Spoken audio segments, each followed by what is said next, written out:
All right. Look, lots of really good feedback to Steve Hoadley and his perspectives as an international relations and defence expert on what is happening in terms of New Zealand's relationships with the rest of the world. This flying visit to Melbourne yesterday by Judith Collins and Winston Peters certainly gives the impression of creating a more definitive or aligned stand on what's happening in the world than perhaps was encouraged by the Labor government. And certainly, as I mentioned, we have our former foreign minister apparently didn't even like going and visiting Foreign Affairs in Wellington because she thought it was a colonial white male institution. Not a colonial white male, but a male, and just back, in fact, in the early hours of this morning, so we must thank him for getting up early and rising to talk to us, is the Foreign Minister and Deputy Prime Minister Winston Peters, joining us by video link. Winston, thank you very much indeed for joining us this morning. You've had a busy 24 hours.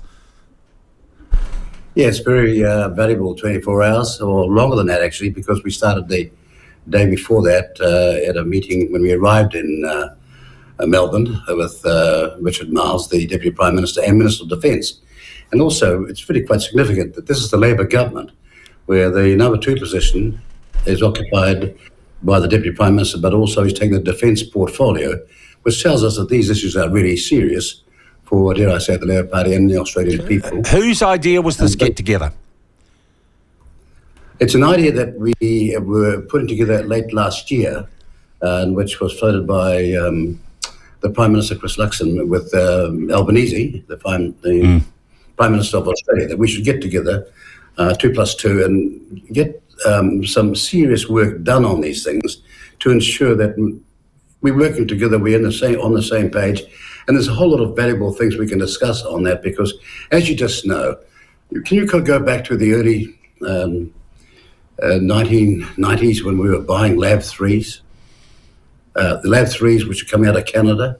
Now, that was an inappropriate purchase, 104 of these things, which we proved to be of no value at all.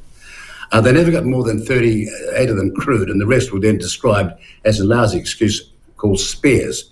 Now, we're just talking about going forward. If you're going to have a defence system, then please get it coordinated with your international allies, so to speak, or those who you might work with, so that there's, I hate to use this word, it's a word salad, interoperability. Buying equipment that you can, both of you can use, or which complements each other.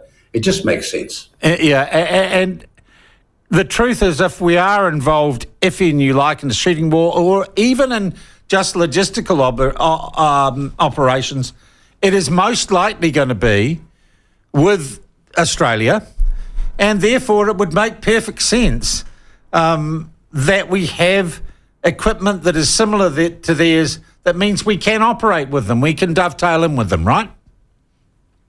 Well, that's what it means. And, you know, something the last Minister of Defence, Andrew Littlewood, before he left the job, he did see the sense of that, which is quite pleasing for me in this sense, that he looked at it realistically, having been in the portfolio. And I just wish that across the political divide, a few more people would show some nous on this matter and realise that when we actually use this equipment, it's designed for a purpose, hopefully never to be used, but it's got to be effective. Yeah. And in the meantime, we're using a lot of this equipment in terms of disaster release, helping out other countries when in the middle of tsunamis and crises around the world. And they are war vehicles that are doing this peaceful work. And so the political stratosphere, if I can put it that way, because that's above the reality that some people are, should understand that you can't have one without the other. While you were away, Mr. Peters, the controversy continues over Casey Costello and various aspirational policies regarding tobacco in this country. I first want to ask you, just in general terms, do you have full confidence in Casey Costello as a member of your party? I have full confidence in Casey Costello, and worse still, I'm listening to that shill left-wing media out there making stupid statements. It was New Zealand First in 2018 set out to give our laws the shape so that people would be going off cigarettes and tobacco and going to a much safer product. And as a consequence, we have had the most dramatic result In the whole world, we're at 6.8. No one's remotely near there. The absolutes from other countries trying other systems didn't work. We wrote those laws in 2018, and we're seeking to confirm them now to get to the outcome by end 2025 of under 5%, or the target was zero tobacco use. Now, we're on the way to doing that. And who wanted to have the taxation excise stopped a long time ago? Well, I did. And I'll tell you why I said it. Because I saw Mayan Pacifica, the poor people in this country in the main, who were the most susceptible to smoking and also these taxes, paying since 2011, under the Party Maori's idea of change, $8.6 billion of tax alone. Forget about the cost of the cigarettes. They were paying that on tax alone. You see what's happening here? These people are so removed, these politicians, from the ordinary working people's needs and desires and hopes and even their proclivities or their weaknesses, that they want to tax them out of existence. 8.6 billion is more tax than all of the treaty. Yeah, but Mr. Peters, we have that tax to discourage people from smoking to save their lives. And it doesn't work because right now it's at the ceiling, and we found that out. That's why in 2018 we changed to getting the vaping alternatives in, which, dare I say it, because of this, and it persuaded us, Ash said to us there's a better way of getting there. And Ash backed that program. And here we got all these do-getters like good like Isabella right now, who wrote a law last year that was incomprehensible and could not be put in place. When it was all over, it was such a disaster they had to rewrite it, but they didn't get a chance to do it before the last year election. And here we got there's who's making these statements today, backed by left-wing shell media, trying to make out there's some virtue in this. No, we are proud of the fact that we set out to make ourselves the world's best performer in getting rid of cigarette smoking.